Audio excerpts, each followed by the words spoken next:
Bismillahirrahmanirrahim. Assalamualaikum warahmatullahi wabarakatuh. Perkenalkan, nama saya Novia Dinda Syahaki.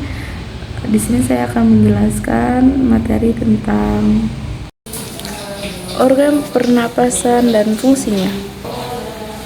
Apa itu organ pernapasan? Sistem pernapasan pada manusia adalah sekumpulan organ yang terlibat dalam proses pertukaran oksigen dan karbon dioksida dalam darah.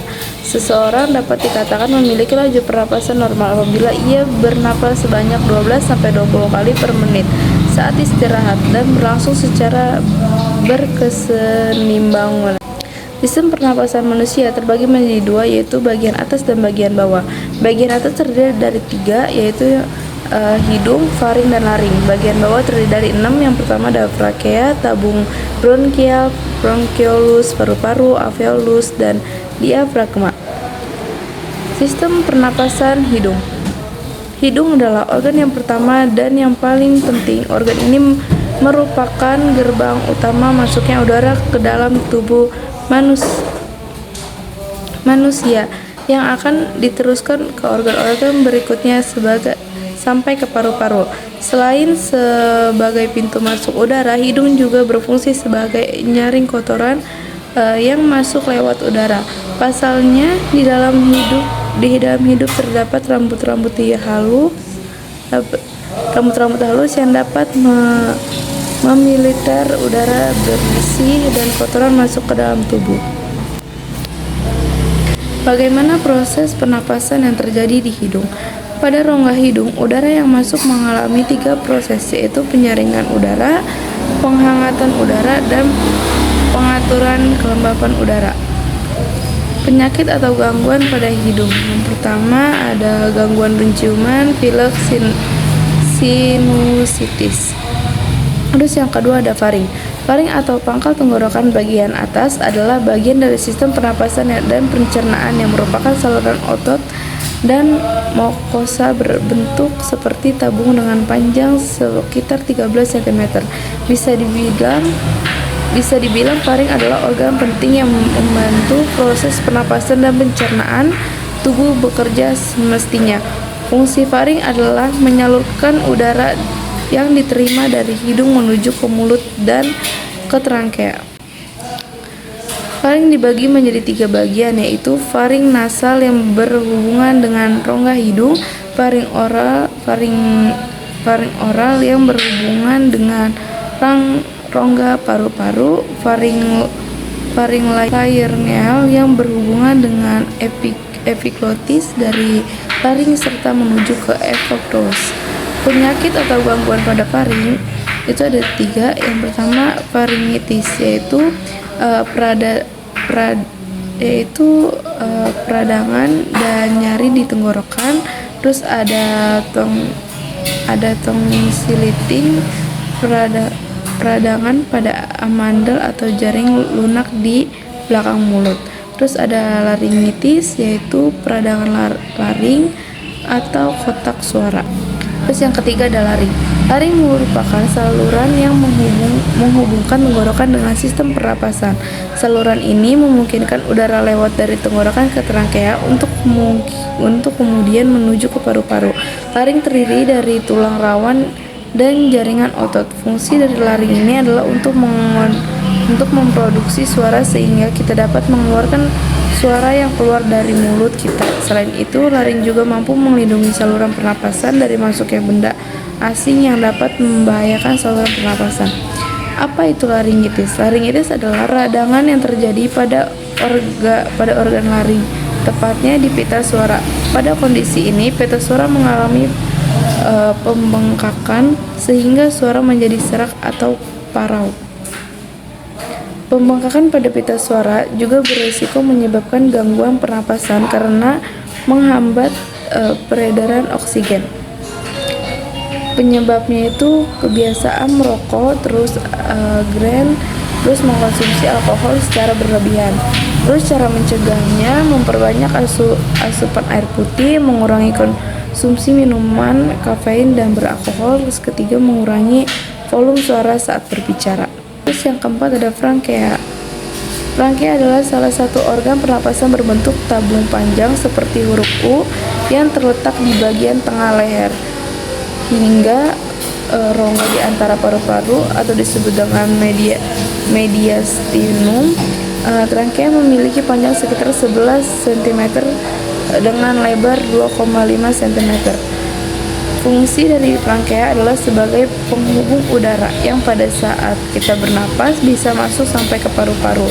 Ketika udara masuk, maka udara tersebut akan dihangatkan terlebih dahulu dan dilembabkan oleh rangkea dan pada akhirnya masuk ke dalam paru-paru.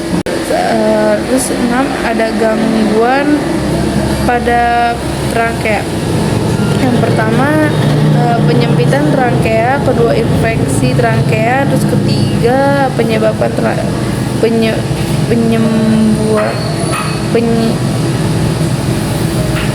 penyumbatan trakea, terus tracheomalacia, trakea, fistula trakea, esophagus. Tenggorokan disebut juga dengan trangkea, sedangkan cabang batang trangkea disebut dengan bronkeolus. Ada dua cabang tenggorokan, yakni bronkeolus kanan dan bronkeolus kiri. Kedua bronkus tersebut menuju paru-paru dan bercabang-cabang lagi. Tabung bronkial, seperti namanya, bentuk organ ini persis seperti sebuah tabung. Pada tabung ini dapat rambut-rambut kecil yang bergerak secara bergelombang. Gerakan pada tabung bronkial dapat menghasilkan dahak-dahak atau lendir tadi ternyata untuk mencegah debu atau kotoran masuknya paru-paru. Bentuk juga bisa menjadi cara sistem pernapasan manusia mencegah benda asing masuk ke paru-paru. Bronkitis adalah salah satu penyakit dari tabung bronkial. Bronkitis adalah peradangan atau iritasi pada dinding saluran bronkus, tepatnya pipa yang menyalurkan udara dari tenggorokan menuju paru-paru. Faktor pemicu bronkitis adalah mengonsumsi alkohol berlebihan, sistem kekebalan tubuh yang lemah, dan kualitas lingkungan yang baik. Pencegahan bronkitis. Yang pertama, minum air putih yang cukup, memakai masker saat keluar rumah, hindari kebiasaan merokok, dan beristirahat. Bronkeolus. Bronkeolus merupakan cabang dari bronkus yang adalah cabang batang tenggorokan yang terletak setelah tenggorokan atau disebut rancea sebelum paru-paru. Fungsi bronkeolus adalah mengalirkan udara ke dalam alveoli, yaitu tempat pertukaran oksigen dan karbon dioksida. Saat kamu menarik napas, oksigen akan ditarik ke dalam oleh bronkeolus. Karbon dioksida yang dikumpulkan oleh alveoli kemudian keluar dari paru-paru saat mengeluarkan napas. Bronkeolus terbagi menjadi 3 jenis utama. Bronkeolus lampura, yaitu saluran bronkeolus terbesar yang pertama kali menerima oksigen dan terhubung dengan labus paru-paru. Bronkeolus respiratori, yaitu saluran bronkeolus yang langsung mendistribusikan udara ke alveoli. Bronkeolus terminale itu bagian terkecil yang terdiri dari 50 hingga 80 saluran di setiap paru-paru. Bronkeolus terminal sering disebut juga sebagai ruang mati karena tidak terjadi pertukaran udara di dalamnya. Gangguan kesehatan pada bronkeolus. Asma. Pertama ada asma, yaitu penyebab utama asma adalah masuknya zat alergen ke dalam bronkeolus. Terus kedua ada bronkiolitis, yaitu bronkiolitis merupakan peradangan bronkeolus yang terjadi karena adanya infeksi virus, salah satunya adalah virus influenza. Ada paru-paru. Paru-paru adalah oksigen penting dalam tubuh yang peran utamanya adalah mendukung sistem pernapasan. Namun tidak hanya sebatas itu, sebenarnya fungsi paru-paru cukup kompleks. Bahkan organ vital ini juga berperan dalam proses ekskresi atau pembuangan uap air dan karbon dioksida. Fungsi paru-paru yang utama adalah sebagai tempat pertukaran gas dalam tubuh manusia. Selain sebagai tempat pertukaran gas, paru-paru dalam sistem pernapasan juga melakukan peran lain yang penting, yaitu menjaga suhu dan tingkat kelembapan dalam tubuh tetap normal. Ciri paru-paru yang rusak: sesak napas, batuk dalam waktu yang lama, nyeri dada, bibir dan kulit tampak membiru. Penyakit umum paru-paru yaitu ada tuberkulosis atau TB atau disebut juga TBC. Terus ada pneumonia, itu paru-paru basah, kanker paru, asma, bronkitis, emboli paru. Terus ada emfisema. Alveolus adalah tempat paru-paru dan darah bertukar oksigen dan karbon dioksida.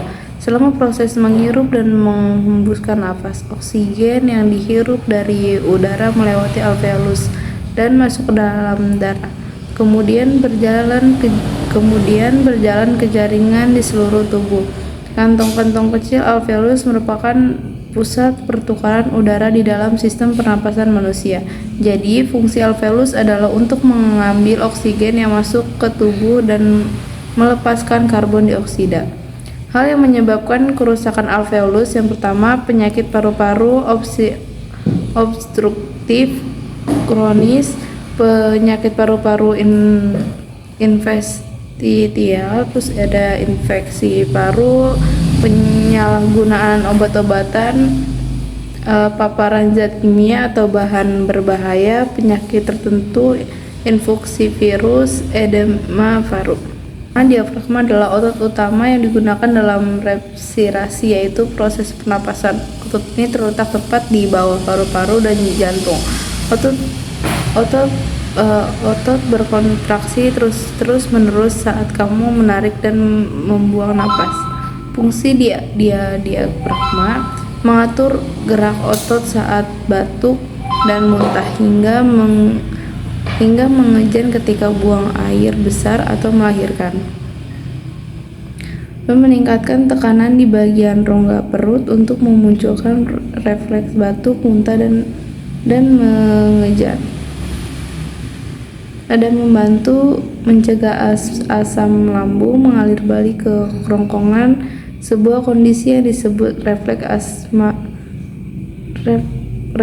asam lambung menyebab sistem pernapasan membantu tubuh menyerap oksigen dari udara sehingga organ tubuh dapat bekerja. Bagian utama dari sistem pernapasan meliputi saluran pernapasan, bagian atas dan bawah.